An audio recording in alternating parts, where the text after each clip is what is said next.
삼성전자 주주 여러분 반갑습니다. 저는 지금 삼성전자를 보면서 예전처럼 걱정부터 해야 하는 구간은 많이 지나오고 있다고 생각합니다. 물론 주가는 오르다가도 흔들릴 수 있어요. 외국인이 차익을 실현하면 크게 밀릴 수도 있고 미국 반도체가 쉬어가면 같이 영향을 받을 수도 있습니다. 그런데 사업의 큰 방향을 보면 이야기가 달라져요. 지금 반도체 시장에서 나오는 고민은 물건이 안 팔려서 걱정이라는 쪽보다 고객이 원하는 메모리를 제때 얼마나 공급할 수 있느냐는 쪽에 더 가까워지고 있습니다. AI 데이터 센터는 계속 더 많은 메모리를 요구하고 있고 HBM뿐 아니라 서버용 D램과 낸드까지 수요가 넓어지고 있죠. 그래서 하루 주가보다 이 구조를 먼저 보면 삼성전자에 기대할 이유가 분명히 많아졌습니다. 예전 메모리 시장을 생각해보면 주주들이 왜 늘 불안했는지 이해가 됩니다. 호황이 오면 업체들이 생산을 늘리고 어느 순간 공급이 수요를 넘어가면서 가격이 무너졌어요. 실적이 좋게 나와도 다음 분기에는 또 꺾이는 것 아니냐는 걱정이 따라붙었습니다. 그런데 AI가 들어오면서 수요가 커지는 속도가 달라졌습니다. GPU 몇 개 더 만드는 수준이 아니에요. 전 세계 빅테크가 데이터 센터를 늘리고 모델이 커지고 AI 서비스 이용자가 늘어날수록 연산해야 할 데이터 자체가 폭발적으로 증가합니다. 그러면 HBM만 필요한 게 아니라 그 데이터를 받쳐줄 D램과 저장 장치까지 같이 필요해져요.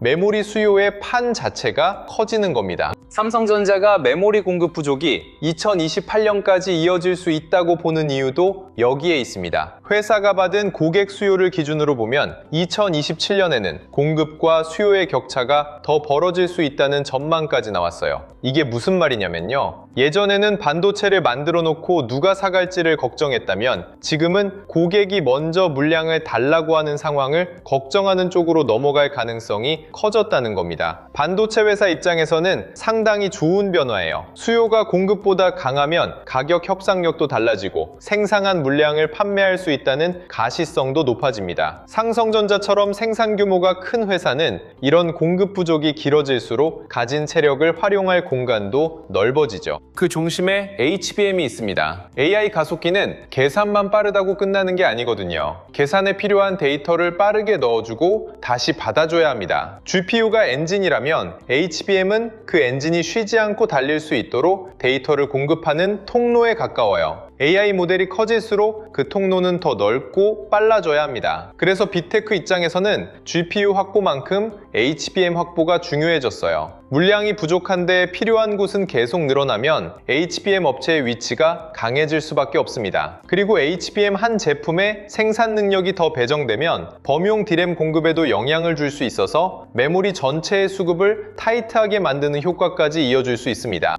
여기서 삼성전자의 변화가 눈에 들어옵니다. 한동안 삼성전자에 따라붙었던 가장 큰 걱정 중 하나가 HBM 경쟁력이었잖아요. 그런데 이제 이야기가 계속 과거에 머물러 있지는 않습니다. 삼성전자는 HBM4 양산과 상업 출하에 들어갔고 2026년 HBM 매출을 전년보다 3배 이상 늘릴 것으로 보고 있어요. 여기에 HBM4E 샘플도 주요 글로벌 고객을 대상으로 공급하기 시작했습니다. 결국 HBM3E에서 아쉬웠던 기억만 보고 삼성전자를 평가하면 지금 벌어지고 있는 변화를 놓칠 수 있다는 거예요. 제품은 다음 세대로 넘어가고 있고 실제 공급과 매출 확대를 보여줘야 하는 단계로 들어왔습니다. 시장이 다시 삼성전자를 평가할 수 있는 재료가 생긴 겁니다. 더 좋은 건 삼성전자가 HBM만 잘해야 돈을 버는 회사가 아니라는 겁니다. AI 서버에는 HBM과 함께 일반 D램이 들어가고 대량의 데이터를 저장할 SSD도 필요하죠.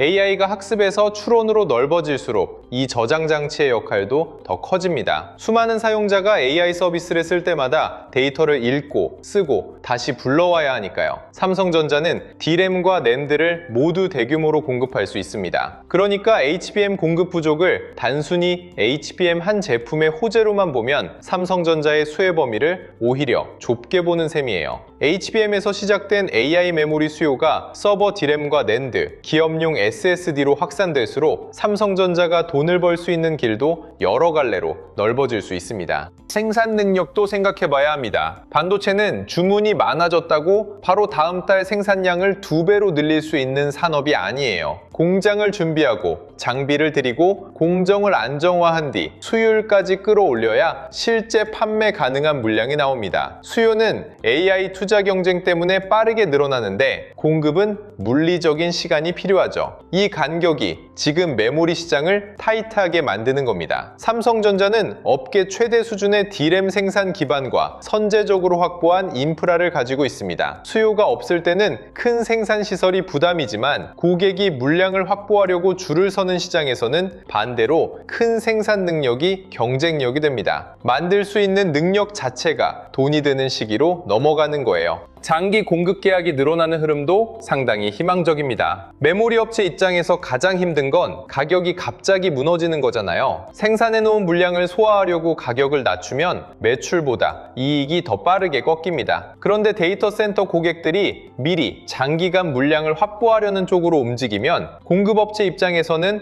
앞으로 팔 물량과 가격의 가시성이 높아질 수 있어요. 삼성전자도 메모리 판매에서 장기 고객과의 계약 비중을 크게 가져가는 방향을 제시하고 있습니다. 이게 계속 자리 잡는다면 과거처럼 현물 가격 하나가 흔들릴 때마다 실적 전체를 걱정하던 구조에서 조금씩 벗어날 가능성이 생깁니다. 반도체 호황의 질 자체가 달라질 수 있다는 거죠. 삼성전자에는 파운드리와 패키징이라는 카드도 있습니다. HBM 세대가 올라갈수록 메모리 다이만 잘 만드는 것으로 끝나지 않아요. 베이스 다이와 패키징, 고객의 AI 가속기와 맞춰주는 기술까지 중요해집니다. 삼성전자는 메모리와 파운드리, 첨단 패키징을 내부에서 연결할 수 있는 구조를 갖고 있습니다. 지금 당장 모든 영역에서 압도적이라고 말할 수는 없지만 HBM4 이후 제품이 더 복잡해질수록 이런 통합 구조가 활용될 여지는 커져요. 특히 고객 맞춤형 HBM으로 넘어갈수록 단순한 메모리 공급업체보다 설계와 생산, 패키징을 같이 논의할 수 있는 회사의 역할이 달라질 수 있습니다. 삼성전자가 HBM 회복을 넘어 AI 반도체 전체에서 다시 존재감을 키울 가능성을 보는 이유입니다. 물론 SK하이닉스도 강하고 마이크론도 가만히 있지 않습니다. 그런데 이걸 반드시 한 회사만 살아남는 싸움으로 볼 필요는 없어요. AI 메모리 시장 자체가 빠르게 커진다면 공급업체들이 물량을 늘려도 고객 수요가 그보다 빠르게 증가할 수 있습니다. 삼성전자 입장에서는 이미 커지고 있는 시장에서 HBM 점유율을 조금씩 회복하는 것만으로도 실적에 들어오는 효과가 클 수 있어요. 쉽게 말하면 남의 파이만 빼앗아야 성장하는 시장이 아니라 파이 자체가 계속 커지는 시장이라는 겁니다. 거기에 삼성전자가 다음 세대 제품으로 경쟁력을 회복한다면 시장 확대와 점유율 회복을 동시에 기대할 수 있는 그림도 가능해집니다.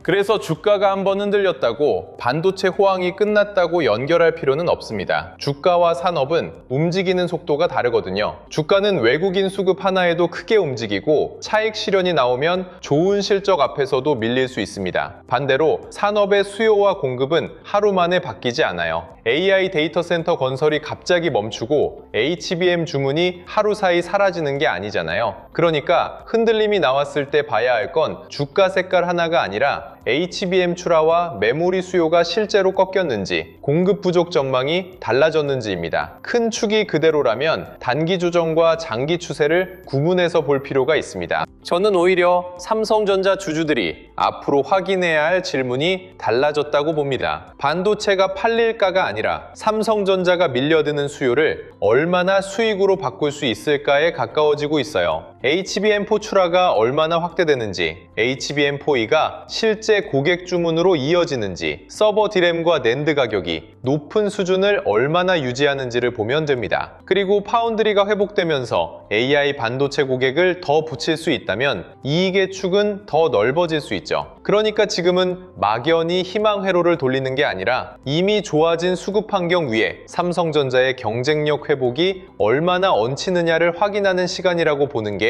더 맞습니다. 주주 입장에서는 이게 참 반가운 변화예요. 몇 년 동안 삼성전자를 보면서 HBM은 늦었다, 파운드리는 적자다, 메모리는 또 꺾일 거라는 걱정을 계속 들었잖아요. 그런데 이제 HBM4는 양산과 출하 단계로 넘어갔고 HBM4E도 고객 평가 단계로 들어가고 있습니다. 메모리 시장에서는 공급 부족이 장기화될 가능성이 이야기되고 있고요. 모든 숙제가 끝났다는 뜻은 아니지만 예전 걱정이 하나씩 확인 가능한 숫자와 일정으로 바뀌고 있다는 건 분명 좋은 변화입니다. 그래서 저는 삼성 삼성전자를 볼 때 과거의 약점만 반복해서 떠올리기보다 앞으로 확인될 개선 속도에 조금 더 무게를 둘 필요가 있다고 봅니다. 여기서 주가까지 생각해보면 더 재미있습니다. 기업의 이익이 강해져도 주가는 직선으로 오르지 않아요. 중간에 크게 흔들리고 좋은 뉴스가 나와도 쉬어가고 아무 이유 없어 보이는데 갑자기 돈이 들어오기도 합니다. 그런데 장기 호황에서 가장 아쉬운 건 좋은 회사를 몰라서 놓치는 경우보다 좋은 회사를 알고도 흔들림을 못 버텨서 놓치는 경우가 많다는 거예요. 반대로 너무 늦게 확신해서 급등한 뒤에 따라붙기도 하고요. 결국 삼성전자의 희망적인 환경이 만들어지고 있다는 것과 실제 계좌에서 그 기회를 살리는 건 또 다른 문제입니다. 좋은 업황일수록 오히려 돈이 들어오는 순간과 빠지는 순간을 구분해서 볼 필요가 생깁니다.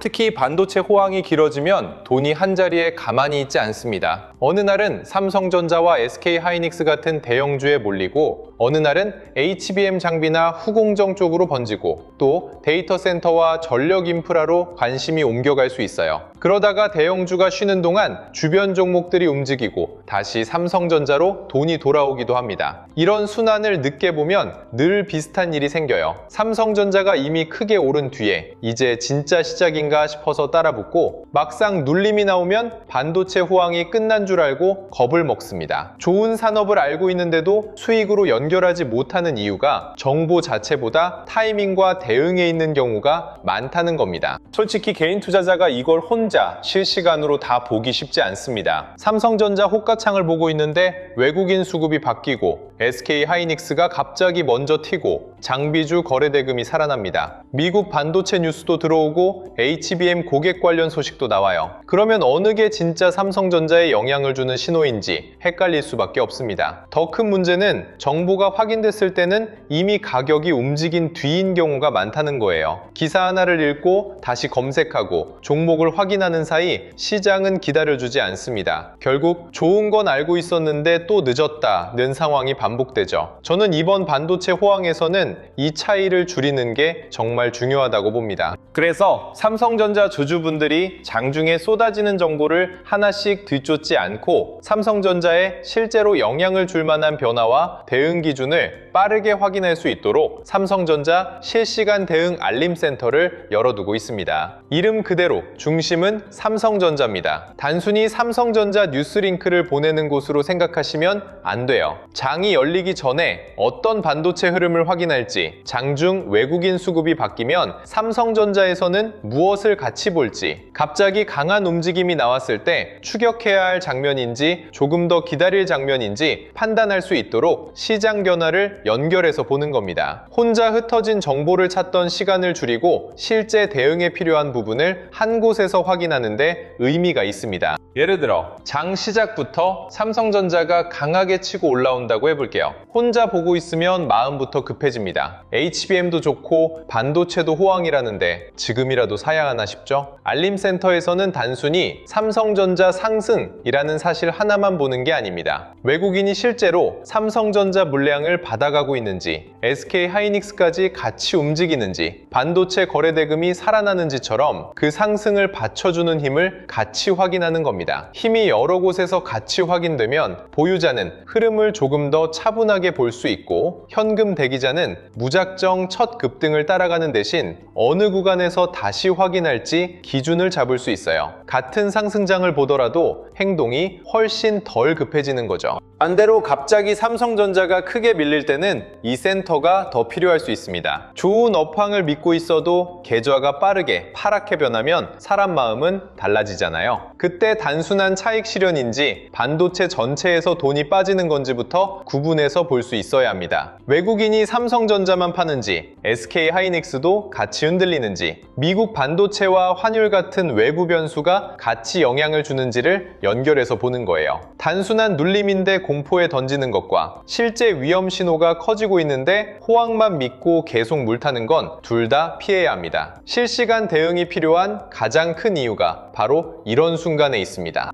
그리고 보유자 입장에서는 계속 들고 있어도 되나? 라는 질문에 도움이 될 수 있습니다. 삼성전자가 좋은 회사라는 사실만으로는 장중 흔들림을 버티기 어렵거든요. 반도체 호황이 실제 수급으로 이어지고 있는지, 외국인과 기관이 어떤 방향을 잡는지, 주변 반도체까지 흐름이 확산되는지를 계속 확인할 수 있다면 하루 등락만 보고 판단할 필요가 줄어듭니다. 특히 이미 수익이 난 분은 언제 비중이 과열되는지 살펴볼 수 있고, 본전권이나 손실권은 반등이 나왔을 때 무조건 던질지 아니면 흐름을 더 확인할지 판단할 재료를 얻을 수 있어요. 결국 보유자에게 필요한 건 무조건 버티세요가 아니라 버틸 이유와 조심할 이유가 바뀌는 순간을 확인하는 겁니다. 현금을 들고 삼성전자 진입을 기다리는 분들에게도 활용 방식이 분명합니다. 이분들이 가장 많이 하는 실수가 좋은 회사라는 확신이 생긴 뒤 한꺼번에 들어가는 거예요. 특히 강한 호재가 나오고 주가가 급등하면 더 늦기 전에 사야 한다는 마음이 생기죠. 그런데 알림센터에서 장중 도매 흐름을 같이 보고 있으면 급등 자체보다 그 상승이 계속 이어질 조건이 있는지, 눌림에서 다시 매수세가 붙는지를 확인하면서 접근할 수 있습니다. 결국 사고 싶은 종목을 알려주는 게 아니라 이미 삼성전자를 보고 있는 사람이 너무 늦게 따라붙거나 너무 일찍 포기하지 않도록 대응할 타이밍을 같이 보는 겁니다. 호황장에서는 이 차이가 생각보다 큽니다. HBM 관련 속보가 나왔을 때도 마찬가지예요. 고객 공급, 샘플 통과, 양산 확대 같은 기사가 뜨면 개인은 기사부터 읽습니다. 그런데 시장은 뉴스의 문장보다 그 재료가 실제 돈으로 연결되는지를 먼저 보여줄 때가 있어요. 좋은 소식인데 삼성전자가 반응하지 않는다면 이미 반영된 재료인지 더 볼 필요가 있고, 반대로 기사보다 수급이 먼저 움직이면 시장이 무엇을 기대하는지 살펴볼 수 있죠. 센터에서는 이런 뉴스와 주가, 수급이 같은 방향을 말하고 있는지를 연결해서 보는 겁니다. 몇 초 빨리 기사를 받는 게 목적이 아니라 기사 하나 때문에 충동적으로 주문하지 않고 시장의 반응까지 확인한 뒤 움직일 수 있게 만드는 게 실제 장점이에요. 또 하나 좋은 점은 삼성전자만 고립해서 판단하지 않아도 된다는 겁니다. 삼성전자가 잠깐 쉬고 있는데 SK하이닉스와 장비 및 후공정에서 거래가 살아난다면 반도체 안에 돈이 완전히 빠진 것과는 다르게 볼 수 있잖아요. 반대로 삼성전자만 오르는데 주변 반도체는 계속 약하다면 상승의 힘을 조금 더 확인해 볼 수 있고요. HBM 호황은 메모리 대형주에서 장비, 패키징, 데이터 센터까지 여러 갈래로 이어질 수 있습니다. 그 돈의 이동을 같이 보면 삼성전자 움직임도 훨씬 입체적으로 이해할 수 있어요. 다른 종목을 무조건 사기 위해 보는 게 아니라 삼성전자에 들어온 돈이 지금 살아있는지 판단하기 위해 주변 흐름까지 활용하는 겁니다. 이렇게 생각하면 삼성전자 실시간 대응 알림센터가 왜 필요한지도 분명해집니다. 삼성전자가 좋은 회사라는 걸 알려드리기 위해 만든 게 아니에요. 그건 이미 많은 분들이 알고 있습니다. 문제는 좋은 회사라는 걸 알면서도 장중 급등에 뒤늦게 따라가고, 조정이 나오면 공포에 던지고, 호재가 뜰 때마다 물량을 늘리다가 정작 중요한 수급 변화는 놓치는 겁니다. 알림센터는 바로 그 사이를 메우는 역할을 하는 거예요. 반도체 호황이라는 큰 흐름과 실제 삼성전자 주가 사이에서 지금 어떤 돈이 움직이고 있는지, 보유자는 무엇을 확인하고 현금 대기자는 어떤 장면을 기다릴지 대응 기준을 같이 잡는 겁니다. 그래서 저는 이 센터를 단순한 뉴스방처럼 사용하지 않으셨으면 합니다. 장 시작 전에는 시장에서 삼성전자에 영향을 줄 변수가 무엇인지 머릿속에 기준을 만들어 놓고, 장이 열리면 실제 수급이 그 예상과 같은 방향으로 가는지 확인하고, 갑자기 움직임이 바뀌면 왜 바뀌었는지를 빠르게 점검하는 용도로 쓰는 게 좋습니다. 그렇게 하면 장중에 매번 검색창을 열어 이유를 찾다가 뒤늦게 움직이는 일을 줄일 수 있어요. 무엇보다 반도체 호황이라는 좋은 큰 그림을 가지고 있으면서도 하루 등락에 생각이 완전히 뒤집히는 일을 줄일 수 있습니다. 장기 전망과 단기 대응을 따로 보되 서로 연결해서 볼 수 있다는 게 이 센터의 가장 큰 가치입니다. 삼성전자를 이미 보유하고 계시거나 반도체 호황을 믿고 진입 시점을 기다리고 계신 분이라면 분이라면 혼자 모든 변화를 뒤늦게 확인할 필요는 없습니다. 실적 발표나 큰 뉴스가 나온 뒤에 움직이는 것보다 장중 수급과 반도체 돈의 흐름이 달라질 때 무엇을 확인해야 하는지를 미리 알고 있는 게 훨씬 편하거든요. 그래서 영상 아래 더보기란에 삼성전자 실시간 대응 알림센터 공식 신청 페이지를 열어두었습니다. 입장하신 뒤에는 단순히 매수 신호만 기다리지 마시고 본인의 삼성전자 보유 상태와 함께 실시간 대응 기준을 확인해 보세요. 좋은 호황을 알고도 타이밍 때문에 계속 흔들렸던 분들이라면 특히 활용할 이유가 충분합니다.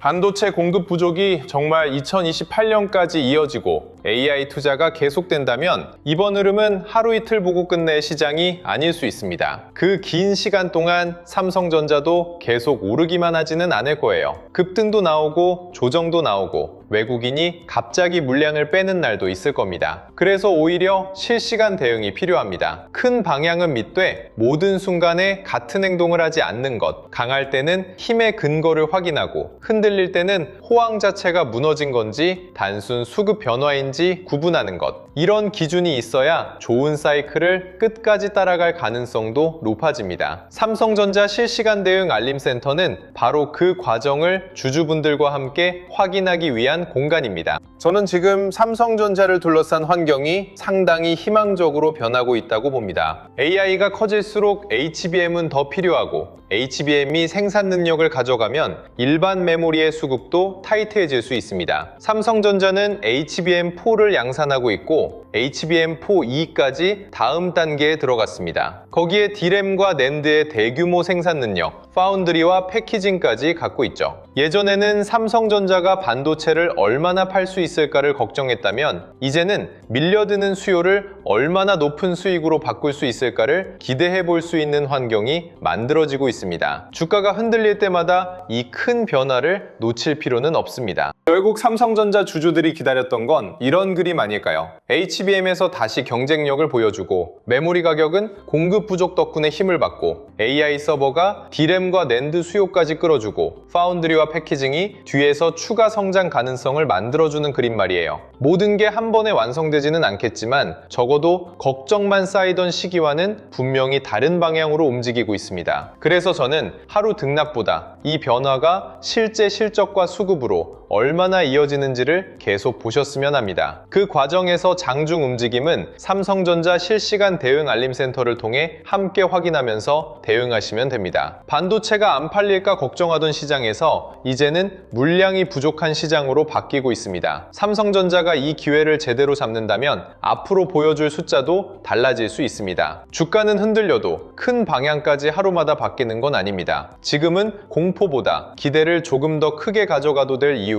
충분해지고 있습니다. 다음 영상에서는 더 좋은 소식으로 찾아뵙겠습니다. 시청해주셔서 감사합니다.